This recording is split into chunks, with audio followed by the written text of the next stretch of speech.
Donc, merci, Madame Boussafara. Bonjour tout le monde. C'est toujours un plaisir d'être avec vous dans ce CEC de pneumologie pédiatrique. Et donc, aujourd'hui, on va voir ensemble le diagnostic et la prise en charge des pneumopathies communautaires de l'enfant. D'accord, donc les pneumopathies infectieuses de l'enfant traduisent une atteinte du parenchyme pulmonaire acquise en ambulatoire ou dans les 48 heures d'un séjour hospitalier.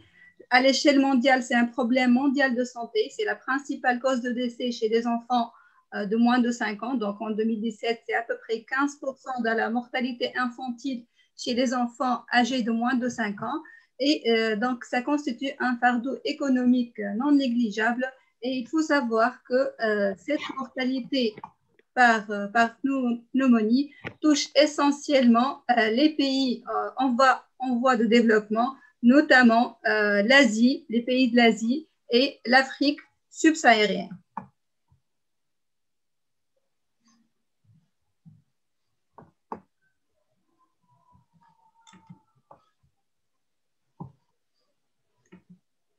Donc en Tunisie, selon un papier qui a été publié par l'OMS, l'incidence des infections respiratoires basses chez l'enfant de moins de 5 ans est près de 100 000 enfants par cas par an en 2010. Et il faut savoir que plus de 200 enfants décèdent en Tunisie par une infection respiratoire basse, aussi bien bronchiolite que pneumonie, et que cette mortalité, elle est liée dans 30% des cas aux infections à pneumocoque.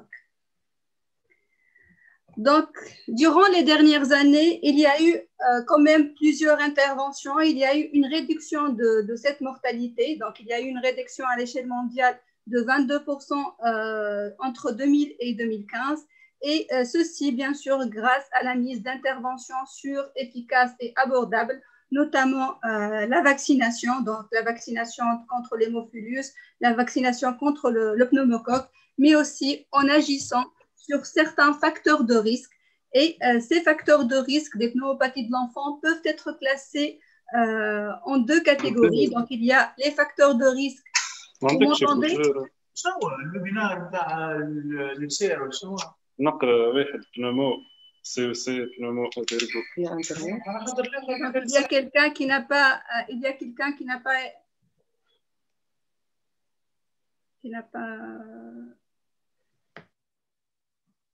donc pour les facteurs de risque, il y a des facteurs de risque qui sont liés au terrain, notamment l'âge. Donc les pneumopathies sont plus fréquentes chez les enfants de moins de 5 ans et surtout les enfants de moins de 2 ans. Les anciens prématurés, les faibles poids de naissance, en l'absence d'allaitement maternel, mais aussi chez des enfants qui ont des comorbidités, notamment l'asthme, la malnutrition, la drépanocytose et les déficits immunitaires congénitaux ou acquis.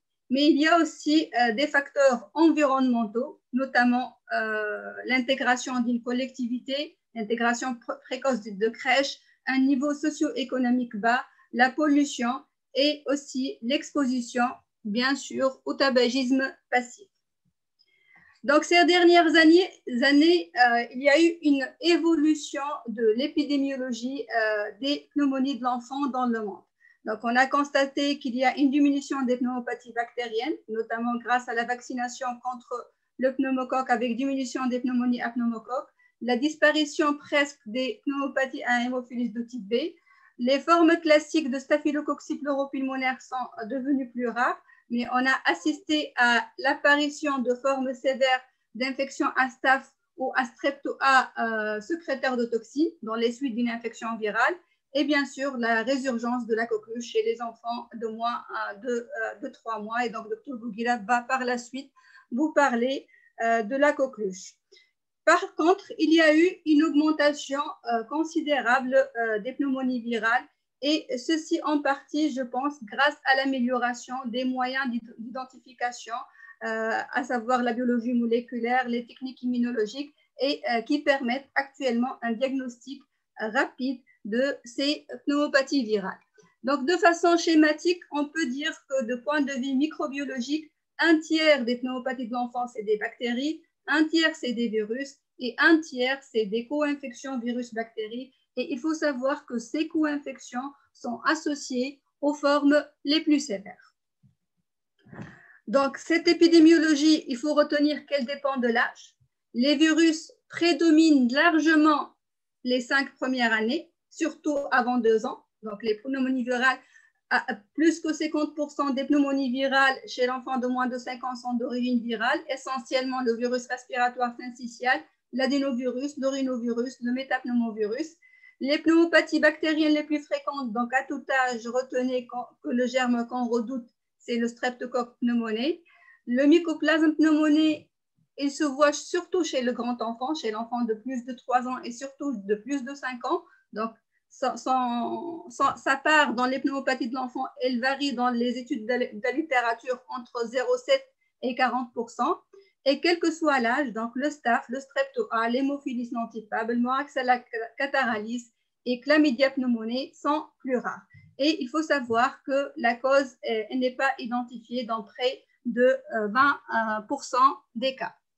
Donc, je vous rapporte les résultats d'une étude prospective qui a été menée de façon simultanée dans le service de pédiatrie de Sfax entre janvier 2009 et mars 2010 avec l'équipe de bactériologie du professeur Adnan Hamemi. Donc, cette étude à propos de 399 cas de bronchopneumopathie aiguë qui ont été hospitalisés dans notre service. Et donc, ce qu'on a recensé, c'est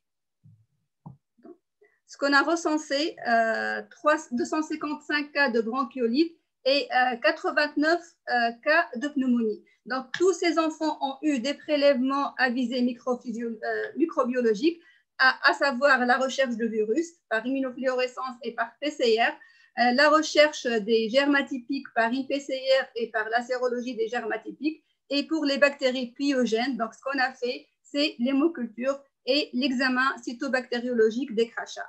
Donc, ce qu'on a trouvé, que les virus, c'est à peu près 51% des pneumopathies. Les bactéries pyogènes, c'est à peu près 6%. La co-infection virus-bactérie, c'est 15,7% des cas. Le pneumocoque, il a été trouvé chez 15% des prélèvements et la cause n'a pas été identifiée. Aucun germe n'a été isolé dans à peu près 23%. Et je pense que cette proportion de non identifiés, il est à rattacher aux germes pyogènes puisque leur identification est plus difficile. À l'échelle internationale, donc je vous rapporte cette étude américaine, c'est une large étude américaine qui a inclus plus que 2500 enfants qui ont été hospitalisés pour prise en charge d'une pneumopathie communautaire. Et donc, ces enfants ont eu des prélèvements à visée microbiologique. Et donc, les résultats de cette étude démontrent bien que les pneumopathies virales, ils prédominent. C'est près de 66% des cas des prélèvements. Ils se voient surtout chez le jeune enfant. Les virus, c'est essentiellement le VRS, l'orinovirus et le métapneumovirus. Pour les bactéries pyogènes, c'est à peu près 7%. Le pneumocoque, c'est 4%. Et le mycoplasme, c'est 8% des pneumopathies prises en charge dans cette étude. Et aucun germe n'a été identifié dans 19% des cas.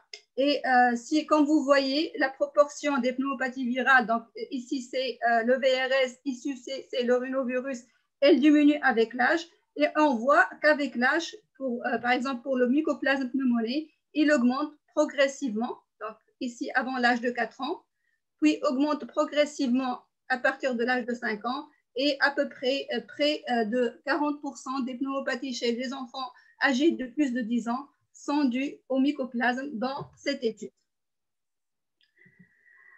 Donc, est-ce que la vaccination a changé cette épidémiologie? Oui, certes. Donc, ça a été démontré par des études observationnelles. Donc, je vous rapporte cette étude française. C'est une étude observationnelle multicentrique qui a été menée en France dans l'objectif de voir l'état de la microbiologie avant et après le passage à la vaccination contre le pneumocoque. Donc, de voir l'impact de la vaccination contre le pneumocoque sur les pneumopathies de l'enfant. Donc, et ce qui sort de cette étude, que l'impact, il y a un impact fort de la vaccination contre le pneumocoque sur l'ensemble des pneumonies. Donc, il y a une diminution de 25% de l'ensemble des pneumonies de l'enfant et particulièrement les pneumonies les plus sévères, donc les pneumonies avec une CRP supérieure à 100, donc des pneumonies qui sont présumées d'origine pneumococcique, il y a une diminution de l'ordre de 50% de ces pneumopathies. Donc, on arrive à la partie clinique. Donc, généralement, le diagnostic d'infection respiratoire basse chez l'enfant, il est évoqué devant une toux fébrile avec au moins un des critères suivants, à savoir la polypnée, les signes de lutte et les anomalies auscultatoires. Donc, pour la polypnée, il faut savoir qu'elle peut manquer, surtout à un stade précoce et chez le grand enfant. Les signes de lutte, ils sont observés dans près de 20%. Et généralement, ça témoigne de la sévérité clinique de la pneumopathie. Donc, les anomalies auscultatoires les plus caractéristiques sont bien sûr la diminution de la murmure vésiculaire, les râles crépitants localisés, mais ils sont inconstants, surtout au début et chez le nourrisson. Et les râles ronflants et crépitants du flux ont une mauvaise sensibilité et spécificité pour le diagnostic de pneumopathie. La douleur thoracique, par contre, elle se voit surtout chez le grand enfant. Un autre élément, c'est que ces symptômes peuvent être non spécifiques. Donc, le tableau de pneumopathie peut être non spécifique, particulièrement chez le nourrisson. Donc, vous êtes des pédiatres, donc je ne vous dis pas des choses nouvelles. Parfois, les signes extrathoraciques sont au premier plan, notamment les signes digestifs, les tableaux pseudo-appendiculaires, un méningisme, une fièvre nue. Donc, une fièvre nue peut révéler une pneumopathie, surtout chez les nourrissons, et elle est rapportée comme signe d'appel dans 19 à 22% des cas. Donc, on a appris que si on suspecte le diagnostic de pneumonie, on va faire une radiographie du thorax. Donc, c'est le gold standard. En fait, cette radio permet d'apporter la preuve de la pneumopathie en montrant une opacité parenchymateuse alvéolaire. Le cliché de face en inspiration a une bonne valeur prédictive positive et une bonne valeur prédictive négative. Le profil à ne pas demander de première intention, il est 3 fois plus irradiant qu'une radiographie de thorax de face. Généralement, on peut le demander si on suspecte une tuberculose et pour voir les adénopathies médiastinales. Une chose qu'il faut garder à l'esprit, qu'une radiographie du thorax normale, ça ne va pas éliminer le diagnostic si on a une forte suspicion clinique, parce qu'il y a le décalage radioclinique de 72 heures à l'origine de faux négatifs. Donc, il faut rester clinicien.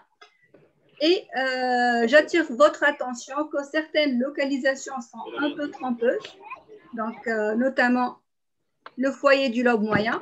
Donc, les pneumopathies du lobe moyen, généralement, sur une radiographie thorax de face, c'est juste un effacement du bord droit du corps. L'opacité, on le voit plus sur la radiographie de profil. Pour les opacités du lobe inférieur gauche, malheureusement, il y a des étudiants qui n'éteignent pas leur micro. Donc, pour le foyer du lobe inférieur, donc il faut regarder toujours derrière le cœur et surtout regarder si la coupole inférieure elle est effacée. Donc, si on ne voit pas la coupole inférieure, c'est un signe en faveur d'une pneumopathie du lobe inférieur. Cette radio, est-ce qu'elle est systématique? Si on revoit la littérature, on va voir que non. Dans certains pays, en présence d'une pneumopathie bien tolérée, prise en charge en ambulatoire. Et donc, l'objectif, c'est de réduire les irradiations et le coût. Et cette radio, elle ne doit pas retarder la mise en route d'une antibiothérapie si c'est un tableau de pneumopathie sévère et on n'a pas le temps de faire le radio, il faut démarrer donc l'antibiothérapie et la faire ultérieurement. Donc, si on revoit les indications des différentes sociétés savantes, des différentes recommandations internationales, donc les Américains, déjà en 2011, ils précisent que cette radio ne doit pas être faite pour les patients pris en charge en ambulatoire, donc les pneumopathies non sévères pris en charge en ambulatoire, pas d'indication de faire une radiographie du thorax. Les Anglais aussi en 2011, la même chose. Elle est indiquée pour les enfants hospitalisés. Les Suisses aussi en 2016 précisent que cette radiographie de thorax de face devrait être effectuée pour toute suspicion de pneumonie remplissant les critères d'hospitalisation, ainsi qu'en cas d'absence de murmure vésiculaire ou de matité à la percussion et en cas d'absence de réponse après 48 à 72 heures. Les Marocains aussi en 2015 dans leurs recommandations précisent que les enfants présentant des signes et symptômes de pneumonie qui ne sont pas admis à l'hôpital n'ont pas besoin d'avoir une radiographie pulmonaire pour démarrer en urgence une antibiothérapie. Donc, bien sûr, il y aura d'autres examens qu'on peut les faire. Dans la littérature, ces dernières années, l'apport de l'échographie pulmonaire pour le diagnostic de pneumonie est de plus en plus décrit, donc très nombreuses publications ces dernières années, très nombreuses méta-analyses qui mettent l'échographie comme examen à faire devant une suspicion de pneumopathie de l'enfant. Et apparemment, c'est facile comme technique avec une sémiologie simple, indépendante de l'anatomie. Donc, il faut repérer les côtes, repérer la ligne pleurale, connaître le normal, donc les lignes A, connaître les images interstitielles, les lignes B, et connaître les aspects de consolidation. Donc, voici ce qu'on voit sur l'échographie, donc un aspect normal. Voici la ligne pleurale. Voici la ligne A. L'aspect de pneumopathie interstitielle avec l'aspect de ligne B et les images de consolidation. Donc, cette échographie paraît prometteuse, simple, sensible, spécifique, réalisable au lit du malade. Il faut savoir qu'au niveau des publications, on trouve actuellement plusieurs publications où ils mettent l'échographie dans les algorithmes de prise en charge des pneumopathies de l'enfant.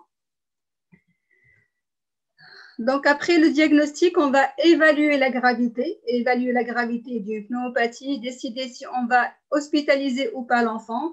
Et comme vous le savez, la gravité d'une infection respiratoire de l'enfant est liée essentiellement à 3 éléments: le terrain, la sévérité clinique et les capacités de surveillance de l'entourage. Et il faut savoir qu'il n'existe pas de score validé chez l'enfant suffisamment sensible et spécifique pour prédire la gravité de la pneumopathie chez l'enfant. Donc, chez l'adulte, il y a des scores, mais chez l'enfant, il n'y a pas un score validé pour l'évaluation de la gravité. Donc, la gravité, elle peut être évaluée sur le terrain, sur la sévérité clinique. Ainsi, il est recommandé d'hospitaliser les enfants âgés de moins de 6 mois, les enfants ayant un déficit immunitaire, une drépanocytose, une pathologie pulmonaire chronique ou une cardiopathie sous-jacente, et bien sûr en cas de contexte socio-familial défavorable.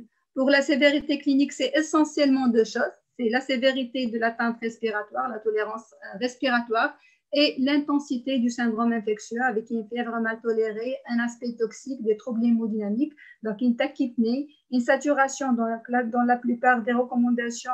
On trouve une SAT inférieure à 92%, c'est une indication d'hospitalisation.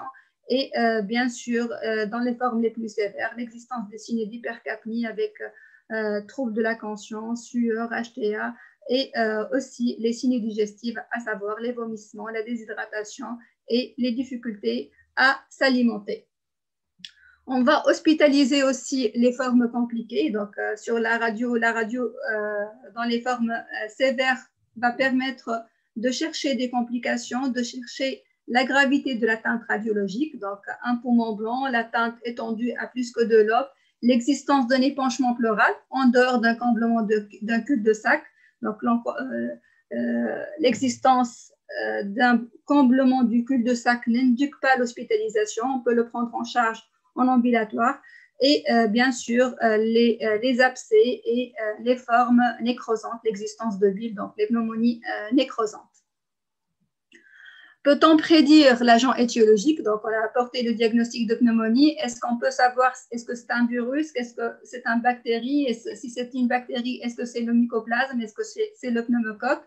Donc, sur la clinique, on peut suspecter un virus, bien sûr, devant le caractère épidémique, le début progressif, une fièvre modérée, avec des signes d'infection respiratoire haute, l'existence de signes extra-respiratoires, à savoir l'éruption cutanée, la diarrhée, les myalgies, et la radio, c'est généralement un syndrome alvéolo-interstitiel. Le mycoplasme, ça ressemble aux pneumopathies virales, mais ça survient chez le grand enfant. Donc, les pneumonies virales, elles surviennent à tout âge, mais surtout avant l'âge de 5 ans. Et le mycoplasme, c'est plutôt l'enfant âgé de plus de 3 ans avec un début progressif. On peut avoir une toux paroxystique, donc ça peut mimer une exacerbation d'asthme. On peut trouver des sibilants et bien sûr, on peut trouver des signes extra-respiratoires.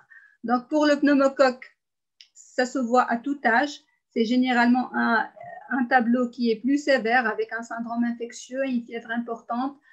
L'auscultation, c'est un foyer auscultatoire. Donc, on peut avoir des formes pseudo-appendiculaires, un méningisme, une altération d'état général. Et généralement, donc, il y a une altération d'état général avec une mauvaise tolérance du tableau clinique. Les signes extrapulmonaires peuvent orienter l'agent étiologique, donc l'existence d'éruptions cutanées, d'arthralgie, de myalgie, ça peut orienter vers le mycoplasme ou les virus. Donc, pour le mycoplasme, ça peut donner des érythèmes polymorphes et même un syndrome de Stevens-Johnson dans les cas les plus sévères. L'existence de lésions cutanées infectées, c'est le strepto-A ou le staph. Les otites et les sinusites, c'est le pneumocoque et l'hémophilus. Les signes digestifs, donc ça oriente vers le staph. Donc, et l'existence d'adénopathie, de splénomégalie, c'est les virus. Et l'existence de foyers infectieux dentaires, ça nous permet de suspecter un germe anaérobie. Donc, pour la radio, donc, on a appris que le pneumocoque, c'est une opacité lobaire bien limitée. On peut avoir même des formes pseudotumorales qui sont étendues à plus que 2 lobes. Le mycoplasme, on a appris que ça donne des images alvéolo-interstitielles bilatérales, mais il faut savoir que cet aspect d'image alvéolo-interstitielle bilatérale se voit seulement dans 20% des cas et qu'on peut avoir, même avec le mycoplasme, des foyers systématisés dans près de 15% des cas. Donc, ce qui est dit que le mycoplasme peut tout mimer. Pour les pneumonies rentes, donc les pneumonies rentes sont particulières à l'enfant, donc une telle image chez l'adulte, bien sûr, ça va faire suspecter un processus néoplasique. Chez l'enfant, c'est l'origine infectieuse qui est évoquée en premier lieu, et les pneumonies rentes, ils peuvent se voir aussi bien pour le pneumocoque que pour le mycoplasme. Les pneumonies virales, c'est généralement des zones d'infiltrat mal définies ou des atélectasies. Et l'existence de bulles, donc les pneumonies nécrosantes, ça se voit essentiellement pour le staph, le pneumocoque et le strepto-A. Et l'existence d'images excavées, ça évoque le staph, mais aussi un BGN, notamment le Klebsiella pneumoniae. Pour les examens biologiques usuels, on va voir qu'ils ne sont pas demandés pour les pneumonies prises en charge en ambulatoire. Ça peut orienter vers l'origine étiologique, un virus, une bactérie pyogène ou le mycoplasme. Donc, les virus comme le mycoplasme, c'est généralement une leucopénie avec une CRP qui est normale ou peu élevée. Les bactéries pyogènes, bien sûr, c'est l'hyperleucocytose, c'est la CRP qui est supérieure à 60 c'est une procalcitonine aussi qui est élevée. Et donc, c'est l'utilisation de ces marqueurs inflammatoires. Elle n'est pas recommandée pour les patients pris en charge en ambulatoire. Dans la plupart des recommandations, notamment les recommandations américaines et aussi en Angleterre, et aussi les Français. Donc, ils précisent que la procalcitonine, la numération, la CRP, isolément ou en combinaison avec les autres marqueurs, ne permet pas de poser le diagnostic d'infection respiratoire bactérienne ou virale, et l'utilisation de la procalcitonine comme élément décisionnel pour débuter un antibiotique ou pour évaluer la durée de l'antibiothérapie nécessite d'être confirmée. Donc, c'était des recommandations qui datent de 2012. Pour les Suisses, ils proposent d'utiliser chez les enfants de moins de 5 ans de doser la CRP. Donc, pour les enfants qui sont pris en charge en ambulatoire, c'est-à-dire on va doser la CRP pour décider d'instaurer ou pas une antibiothérapie. Donc, pour les enfants qui sont pris en charge en ambulatoire, qui sont âgés de moins de 5 ans, donc avant 5 ans, on a vu que les pneumopathies virales prédominent. Donc, ils vont doser la CRP. Si la CRP est inférieure à 40, ils ne vont pas donner de traitement antibiotique d'emblée, sauf si mauvais état général. Donc, ils vont mettre l'enfant sous traitement symptomatique de la fièvre et ils vont le réévaluer au bout de 48 heures. Par contre, si la CRP est supérieure à 40, ils vont mettre l'enfant sous antibiothérapie. Donc, ils précisent que cette CRP qui est supérieure à 40 a une valeur prédictive positive de 64% pour poser le diagnostic de pneumonie bactérienne. Bon, j'ai rapporté cet algorithme. Bon, c'est pas publié dans un papier, mais je l'ai trouvé sur le site de l'Infovac. Donc, il propose un algorithme devant une toux fébrile chez l'enfant selon le risque de pneumonie pouvant bénéficier d'un traitement antibiotique. Donc, ils mettent les critères en faveur d'une pneumonie, les critères en faveur d'une pneumonie à pneumocoque, notamment le début brutal, l'altération de l'état général, une fièvre importante. Et après, ils vont préciser la probabilité d'avoir une pneumonie et notamment une pneumonie à pneumocoque. Et il y a la probabilité qui est très basse, donc ils ne vont rien faire, pas de radio, pas de CRP, pas d'antibiotiques. Une probabilité intermédiaire avec un tableau incomplet ou une fièvre persistante supérieure à 4 jours, ils vont faire la CRP. Donc, si la CRP elle est inférieure à 20, ils vont attendre. Si la CRP elle est supérieure à 20, ils vont faire la radio. Donc, ils décident en fonction du taux de CRP de faire ou pas une radiographie du thorax. Si la probabilité elle est très élevée avec signe de gravité, donc l'enfant doit être vu aux urgences, ils vont faire la radio, ils vont démarrer l'antibiothérapie. Donc l'idée, c'est de réduire, l'idée de ces algorithmes, c'est de réduire, de réduire la prescription de la radio si elle n'est pas indiquée, si on n'a pas une forte probabilité de pneumopathie, notamment de pneumopathie à pneumocoque, et aussi de céder de la CRP pour décider ou pas de faire cette radio et aussi de démarrer une antibiothérapie. Pour la procalcitonine, de nombreuses séries montrent que les taux sériques de PCT sont donc les taux sériques de PCT au cours des pneumonies de l'enfant sont un excellent élément pour poser le diagnostic de pneumonie bactérienne. Donc, je vous rapporte cette étude américaine qui a inclus 532 enfants qui ont été hospitalisés pour prise en charge d'une pneumopathie. Donc, pour les enfants avec une pneumopathie apyogène, ils ont trouvé que la PCT moyenne elle est de l'ordre de 6,1, alors que pour les pneumopathies virales, la PCT, la médiane de la PCT, elle est de 0,33. Et ils ont précisé qu'une procalcitonine inférieure à 0,25 nanogrammes par millilitre a une valeur prédictive négative de 96% pour éliminer une pneumopathie apyogène. Donc, retenez une PCT inférieure à 0,25, ça permet quand même d'éliminer une pneumopathie apyogène.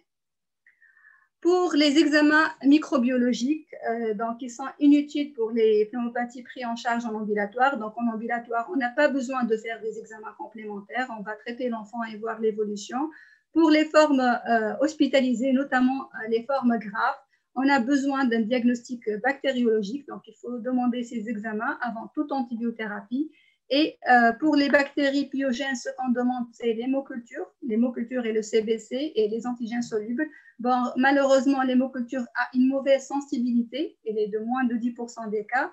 Pour l'examen cytobactériologique des crachats, je pense qu'il est fait systématiquement dans les pneumopathies d'adultes.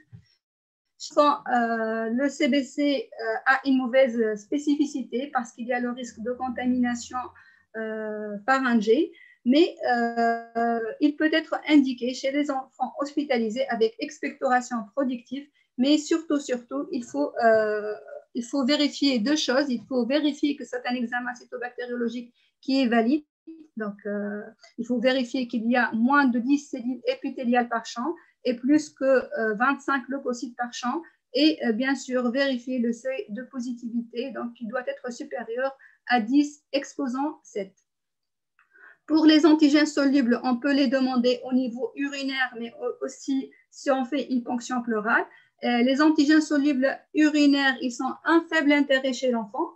Donc, il y a les faux positifs liés au pH pharyngé, mais ils sont utiles chez l'adolescent. Donc, ils sont utiles chez les enfants plus âgés. Sinon, donc, pour les ponctions pleurales, donc, on va faire les antigènes solubles, mais aussi la PCR pneumocoque. Pour le mycoplasme pneumoniae, donc l'approche optimale, c'est d'associer la PCR et la sérologie. Donc, idéalement, la PCR, elle doit être faite durant la première semaine des symptômes et la sérologie, elle est à demander après 7 jours de début des symptômes. Pour la coqueluche, bien sûr, c'est la PCR. Et pour les virus, on peut demander aussi bien l'immunofluorescence sur suppression nasopharyngée que la PCR. Donc, on arrive à la prise en charge thérapeutique. Donc, pour la prise en charge thérapeutique, il y a le volet symptomatique, le traitement de la fièvre et de la douleur par le paracétamol. Éviter les AINS, les anti-inflammatoires non stéroïdiens. Ça a été associé à la survenue de pneumonie nécrosante et à la survenue d'épanchement pleural. Donc, chez un enfant fébrile qui a un tableau de pneumopathie, prescrire seulement du paracétamol. Donc, il y a l'oxygène aussi chez les enfants hypoxiques, la réhydratation, le fractionnement de l'alimentation et bien sûr l'antibiothérapie. Donc, l'antibiothérapie, il faut tenir compte, lorsqu'on choisit cette antibiothérapie, il faut tenir compte de l'absence de tableau clinique radiologique sensible et spécifique pour prédire le germe. Donc, on n'a pas un tableau clinique qui va nous dire c'est une pneumopathie virale ou une pneumopathie bactérienne. L'absence en pratique courante d'examen permettant un diagnostic microbiologique fiable et rapide. Et chez l'enfant, l'absence de molécules ayant l'AMM couvrant l'ensemble des germes potentiellement en cause. Donc, en présence d'une pneumonie communautaire de l'enfant, la question, est-ce qu'il faut traiter de façon systématique tous les enfants et démarrer une antibiothérapie initiale probabiliste qui vise essentiellement le pneumocoque. Le pneumocoque, c'est le germe à redouter quel que soit l'âge, et ou plutôt, on va dire non, plus que 50% des pneumopathies de l'enfant, surtout chez les moins de 5 ans, sont d'origine virale avec une évolution spontanée favorable. Donc, ce qu'il y a dans les recommandations, ils précisent chez les enfants d'âge préscolaire, c'est chez les enfants de moins de 5 ans, on peut ne pas traiter d'emblée, on peut attendre un peu et réévaluer l'enfant. Donc, ça aussi bien pour les recommandations américaines, pour les Suisses aussi, ils précisent qu'une antibiothérapie ne devrait pas être systématiquement administrée chez l'enfant de moins de 5 ans en raison de la haute proportion d'infections virales. Il sera prescrit en cas de forte suspicion d'infection bactérienne. Et il précise que dans ce contexte, il est utile d'utiliser la valeur prédictive de la CRP. Donc, ils vont doser la CRP. Si la CRP est supérieure à 40, ils vont entamer une antibiothérapie. Sinon, l'enfant, il sera revu au bout de 48 heures. Donc, comment traiter les infections à pneumocoque? Donc, comme vous le savez, dans notre pays, on a assisté ces dernières années à une augmentation des résistances contre le pneumocoque, donc de plus en plus de pneumocoques de sensibilité diminuée. Et il faut savoir qu'il y a des facteurs de risque pour ce pneumocoque de sensibilité diminuée, notamment l'âge inférieur à 2 ans, la vie en collectivité, les antécédents d'otite et la prise d'antibiothérapie dans les 3 mois précédents. Donc, ce qui sort des différentes études de la littérature, que l'amoxicilline, c'est la bêta-lactamine la plus efficace à condition d'une posologie adaptée. Donc, pour l'amoxicilline, il y a un effet d'un accroissement des concentrations d'antimicrobiens sur leur activité bactéricide et la résistance in vitro au bêta-lactamine n'implique pas nécessairement un échec thérapeutique. Donc, généralement, pour agir sur ces pneumocoques de sensibilité diminuée, on a besoin juste d'augmenter les posologies. Les céphalosporines par voie orale, non. Ils sont efficaces contre seulement 60 à 70% des souches isolées de Streptococcus pneumoniae, avec aussi une mauvaise diffusion dans le parenchyme pulmonaire. Les macrolides aussi, non pour le pneumocoque. La résistance du Streptococcus pneumoniae aux macrolides dans notre pays est très importante. Elle est de l'ordre de 70% des cas. Et donc, on est d'accord que c'est l'amoxicilline, mais les questions qu'on pose, quelle dose, combien de prises et pour quelle durée. Donc, on va revoir donc, les recommandations de l'OMS en 2014. L'OMS en 2014 précise que c'est l'amoxicilline, 40 mg 2 fois par jour, c'est-à-dire 80 mg par kilo et par jour en 2 prises, pour une durée de 5 jours. Les Français, en 2016, précisent aussi que c'est l'amoxicilline, 80 à 100 mg en 3 prises pour une durée de 5 à 7 jours. Les Canadiens, ou plutôt les Suisses, ils proposent une posologie plus faible. Ils proposent une posologie de 50 mg par kilo et par jour en 3 prises pour une durée de 7 jours. 7 à 10 jours, donc cette posologie de l'ordre de 50 mg par kilo par jour est expliquée qu'ils ont une proportion de pneumocoques de sensibilité diminuée à la pénicilline qui est très faible. Donc, et ils précisent en cas de suspicion de pneumocoque à résistance intermédiaire, ils vont mettre 80 à 90 mg par kilo et par jour. Les Canadiens, ils précisent que la dose, c'est 40 à 90 mg par kilo par jour divisé en 3 prises. Et comme vous avez constaté que dans ces recommandations, il y a un raccourcissement de la durée d'antibiothérapie préconisée dans la prise en charge des pneumopathies communautaires prises en charge en ambulatoire. Donc, on propose une durée qui varie entre 5, 7 et 10 jours. Et je vous rapporte cette étude randomisée en double aveugle qui a démontré que la durée de 5 jours n'est pas inférieure à une durée de 10 jours pour les pneumopathies de l'enfant. Donc, cette étude a inclus 108 enfants pris en charge pour pneumonie communautaire de l'enfant. Donc, il y avait 2 groupes, un groupe avec 17 enfants et le groupe le plus important, c'est 91 enfants. Et pour le premier groupe, donc, il a été randomisé en 2 groupes. Un groupe de 10 enfants a reçu un traitement de 3 jours et un groupe de 7 enfants qui a reçu un traitement de 10 jours. Et dans cette étude, les enfants qui ont reçu 3 jours, le pourcentage d'échec était de l'ordre de 40%. Pour le deuxième groupe, donc, il y a eu 91 patients qui ont été divisés, 49 ont reçu un traitement de 10 jours, 42 patients ont reçu un traitement de 5 jours et on voit que aussi bien pour les enfants qui ont reçu 5 jours de traitement antibiotique que les enfants qui ont reçu 10 jours d'antibiotiques, il n'y a pas eu d'échec. Et donc, ce qui a été démontré qu'il n'y a pas d'infériorité du traitement pour 5 jours versus non, aussi bien sur la clinique, donc la fièvre, les signes respiratoires et aussi sur les éléments paracliniques, notamment la CRP, les PNN et aussi le taux de globules blancs. Donc, la conclusion que cette réduction de la durée d'antibiothérapie qui a été démontrée donc, dans cette étude clinique, il n'y a pas d'infériorité de 5 jours versus 10 jours, c'est une stratégie complémentaire de lutte contre la résistance aux antibiotiques et c'est une stratégie aussi pour réduire les effets secondaires et pour réduire le coût des pneumopathies de l'enfant. Donc, dans notre contexte, ce que je propose, c'est l'amoxicilline pour les pneumopathies prises en charge en ambulatoire, les pneumopathies présumées d'origine pneumococcique. Donc, je propose l'amoxicilline à une posologie de 80 à 100 mg par kilo et par jour avec un maximum de 4 grammes par jour. Donc, cette posologie permet une concentration tissulaire suffisante même pour un pneumocoque de sensibilité diminuée.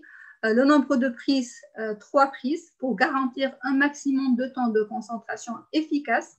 Et le passage à 2 prises peut être proposé dès l'amélioration clinique, ce qui améliore l'observance. Et la durée proposée, donc je propose une durée de 7 jours. Pour le mycoplasme, comment on va le traiter? Donc, le bénéfice de l'antibiothérapie pour le mycoplasme chez l'enfant n'a pas pu être clairement démontré et la plupart des enfants guérissent sans prendre des macrolides.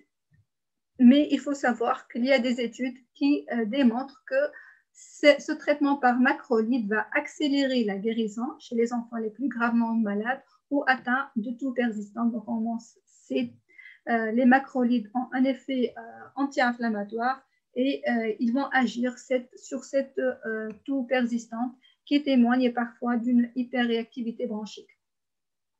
Donc, pour le mycoplasme, il y a aussi le problème de résistance. Donc, la résistance aux macrolides pour le mycoplasme pneumoniae, elle existe. En Asie, les taux sont très importants. Donc, en Asie, les taux arrivent à 87% au Japon et à 97% en Chine. Pour les pays européens, donc, ils rapportent des taux de 0% aux Pays-Bas et de 26% en Italie. Et malheureusement, on ne sait pas ce qu'on a, donc on n'a pas de données sur les résistances aux macrolides pour le mycoplasme pneumoniae.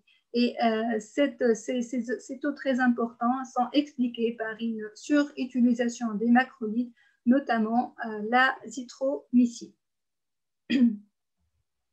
Donc, comment on va traiter les infections à mycoplasme? Donc, on propose la clarithromycine. Donc, la clarithromycine, c'est la molécule la plus proposée dans la littérature. La posologie, c'est 15 mg par kilo par jour en 2 prises avec un maximum de 1 g pour une durée de 7 à 10 jours. L'alternative, c'est l'azithromycine, 20 mg par kilo par jour pendant 3 à 5 jours. Sinon, l'érythromycine pendant 10 à 14 jours, mais pour l'érythromycine, il faut 4 prises par jour. Et l'alternative chez l'enfant de plus de 8 ans, donc en cas de problème avec les macrolides ou d'allergie, on peut proposer les cyclines. Donc, on peut proposer la doxycycline à la posologie de 2 à 4 mg par kilo par jour pour une durée de 10 jours ou la tétracycline 20 à 50 mg par kilo par jour en 4 prises pour une durée de 10 jours. Pour les enfants qui ne répondent pas aux macrolides et qui ont une infection à mycoplasme documentée, dans ce cas, on peut discuter le relais par quinolone. Et donc, la molécule, c'est bien sûr la lévofloxacine.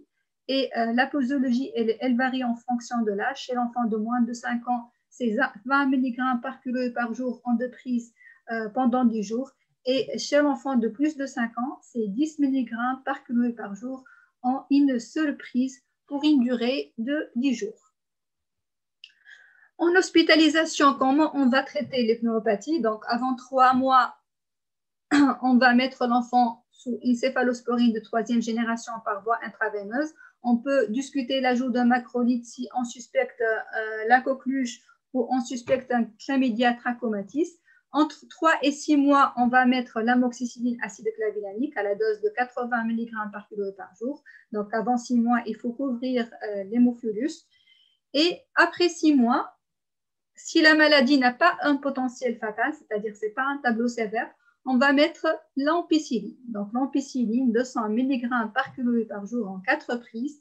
Sinon, c'est l'amoxicilline acide clavinamique à la dose de 80 mg par kilo par jour. Et ceci, si l'enfant n'est pas correctement vacciné contre l'hémophilus, en cas de petite moyenne aiguë associée, en cas de pneumopathie d'inhalation, ce sont des enfants généralement qui ont un terrain d'encéphalopathie ou de myopathie et qui vont faire des pneumopathies d'inhalation. Donc, il faut couvrir les germes anaérobies et aussi dans les pneumonies post-grippe.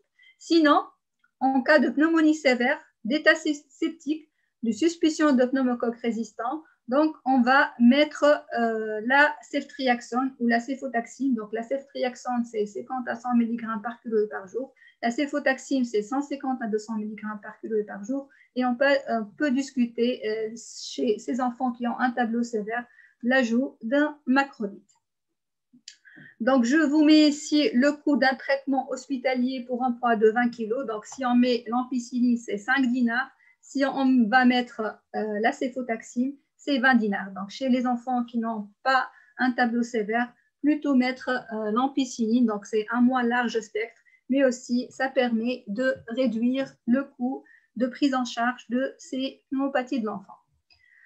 Donc, le passage à la voie orale, il est envisagé dès que l'état clinique s'améliore avec une apyrexie et une disparition de la dyspnée pendant plus de 24 heures. Donc, il faut exiger un minimum de 24 heures d'apyrexie et la durée d'antibiothérapie, elle est de l'ordre de 7 à 10 jours.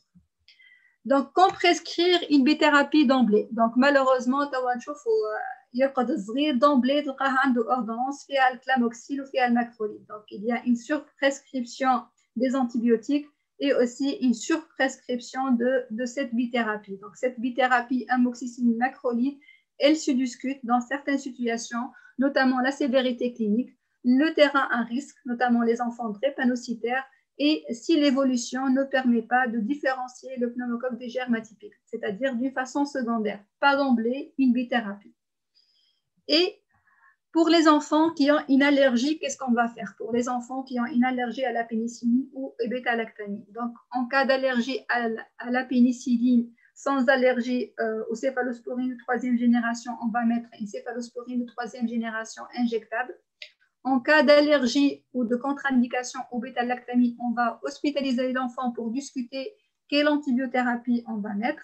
Et chez les enfants de plus de 6 ans, en l'absence de critères de gravité et de troubles digestifs, généralement, on va mettre la pyostacine à la dose de 50 mg par kilo et par jour.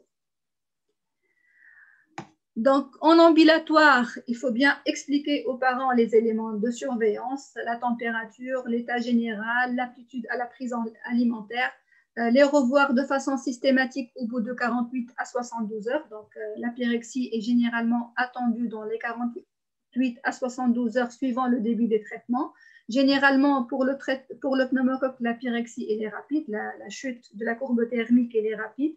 Par contre, pour les virus et pour le mycoplasme, la pyrexie est plus lente à obtenir. Ça peut mettre 3 à 4 jours, voire même 5 à 6 jours.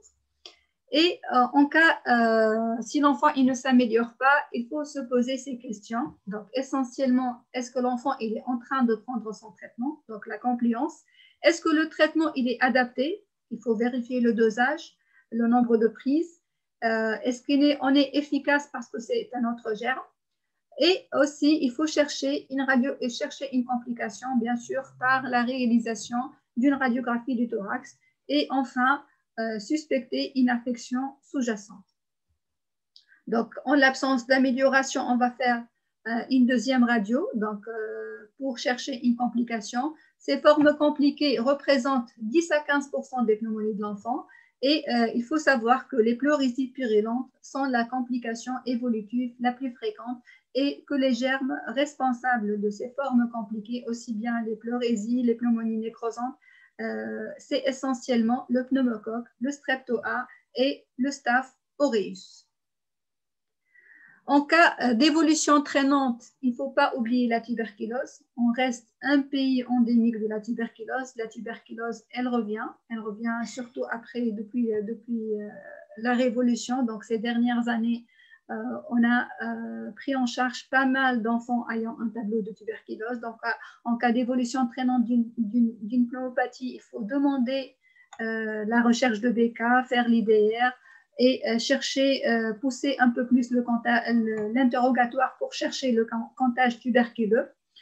En cas aussi d'évolution traînante, il faut évoquer une affection sous-jacente, notamment un corps étranger, un déficit immunitaire congénital ou acquis, donc un enfant qui a une pneumopathie qui ne s'améliore pas sous antibiothérapie, on peut suspecter les germes opportunistes, notamment une pneumocystose ou une aspergillose, et dans ce cas, il faut faire de façon systématique, si la pneumocystose ou l'aspergillose se confirme, il faut demander la sérologie VIH et un bilan immunitaire, notamment le dosage pondéral et l'exploration de l'immunité cellulaire et le test au neutrobleu de tétrazolium pour chercher une granulomatose septique chronique qui se complique de façon fréquente par une aspergillose bronchopulmonaire, et aussi donc, les autres affections sous-jacentes, les malformations, les fistules oesotrachéales ou une étiologie de bronchopneumopathie chronique obstructive, notamment la mycoviscidose ou la dyskinésie ciliaire primitive.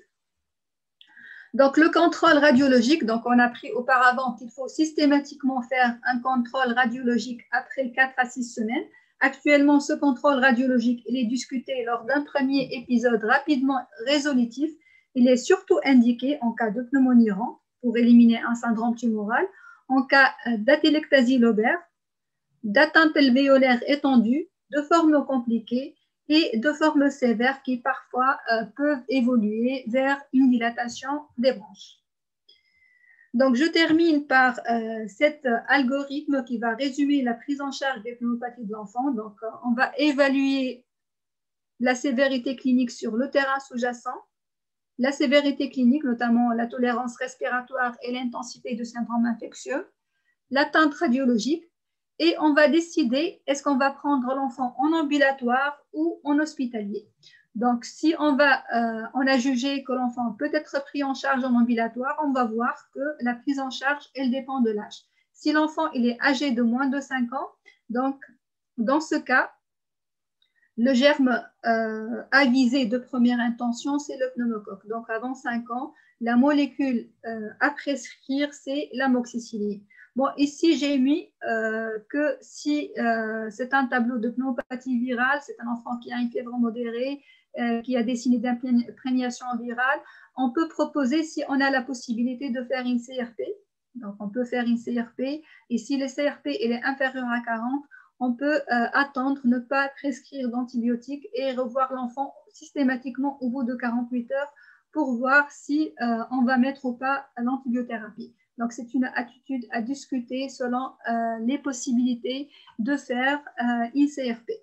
Si l'enfant il est âgé de plus de 5 ans, si l'enfant il est âgé de plus de 5 ans, si on est orienté vers le pneumocoque, bien sûr, c'est l'amoxicilline. Si on est orienté vers le mycoplasme, c'est un macrolide. Et dans toutes les situations, il faut réévaluer vos patients au bout de 48 à 72 heures. En cas d'amélioration, on va poursuivre la même attitude thérapeutique. Si l'enfant il ne s'améliore pas, donc il faut se poser des questions. Est-ce que l'enfant il est en train de prendre son traitement? Est-ce que la posologie il est adaptée? Est-ce qu'il y a une complication? Surtout si l'enfant il est fébrile, il y a une altération de l'état général, l'auscultation, il y a donc une diminution de la murmure, et on va faire la radio pour chercher une complication.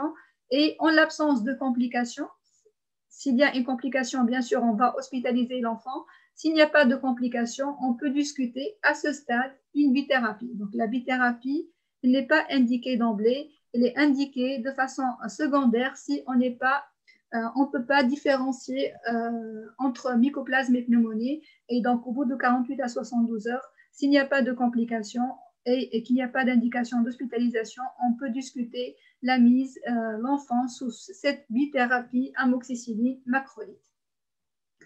Si, par contre, il y a une indication d'hospitalisation, donc chez les enfants hospitalisés, on va faire une numération, une CRP, une hémoculture, surtout si l'enfant il a une fièvre importante.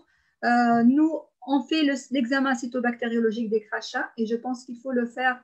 On a introduit la vaccination contre le pneumocoque et on a besoin de voir qu'est-ce qu'on a. Quand même, si on a un résultat par le CBC, ça permet de guider notre antibiothérapie et aussi ça permet d'avoir une idée sur notre épidémiologie bactérienne actuelle après l'introduction de la vaccination contre le pneumocoque. Pour les virus, on peut faire une IF nasale ou une PCR.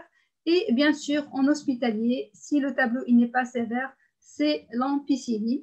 L'augmentin, on a vu dans quelle situation, et les céphalosporines de troisième génération en cas de tableau sévère. En l'absence d'amélioration au bout de 48 à 72 heures, donc généralement, on va faire le bilan, on va faire la radiographie du thorax, on peut faire le bilan pour le mycoplasme, et s'il n'y a pas de complications, bien sûr, on va switcher par une céphalosporine de troisième génération, dans le sens que probablement c'est un pneumocoque, si on a commencé par l'ampicilline, que c'est probablement un pneumocoque résistant à la pénicilline, donc on va mettre l'enfant sous céphalosporine de troisième génération avec un macrolide. Par contre, si l'enfant il s'améliore, on va continuer la même antibiothérapie et on va prévoir la sortie après 24 heures d'apyrexie. Donc, juste, je reviens, si l'enfant il ne s'améliore pas, c'est soit un pneumocoque qui est résistant, on va ajouter on va switcher par une céphalosporine de troisième génération et ajouter un macrolide, et ou c'est une complication, donc on va découvrir sur la radiographie du thorax qu'il y a une complication, et généralement dans cette situation, on va mettre l'enfant sous une association céphalosporine de troisième génération avec la vancomycine. Donc, pour conclure, je dirais que les pneumonies communautaires représentent un problème majeur de santé à l'échelle mondiale, mais aussi dans notre pays. Le pneumocoque, c'est le germe redouté du fait de sa gravité potentielle. Pour évaluer la gravité, il faut optimiser l'évaluation clinique, donc le terrain, l'état général, la tolérance respiratoire, l'intensité du syndrome infectieux. La radio, pour le moment, on la garde pour le diagnostic et pour la recherche de complications. Mais si on a la possibilité de limiter ces indications, surtout dans les 2 à 3 premiers jours de fièvre, donc il faut rester clinicien et surtout, si le tableau il est sévère, on va la faire de façon systématique. Sinon, il faut donc optimiser l'évaluation clinique. On peut s'aider de la CRP pour discuter l'antibiothérapie pour les enfants qui sont pris en charge en ambulatoire pour décider ou pas de mettre une antibiothérapie. Et la question qu'on pose, est-ce que cette vaccination qui a été introduite depuis 2019 va-t-il transformer en partie notre épidémiologie bactérienne?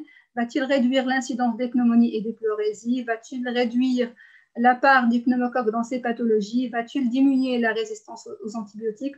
En tout cas, c'est ce qu'on attend. Et en attendant, je vous invite à un meilleur usage des antibiotiques. Donc, il faut bien poser l'indication d'une antibiothérapie chez l'enfant pour essayer de réduire ces taux de résistance qui existent dans notre pays. Et je vous remercie.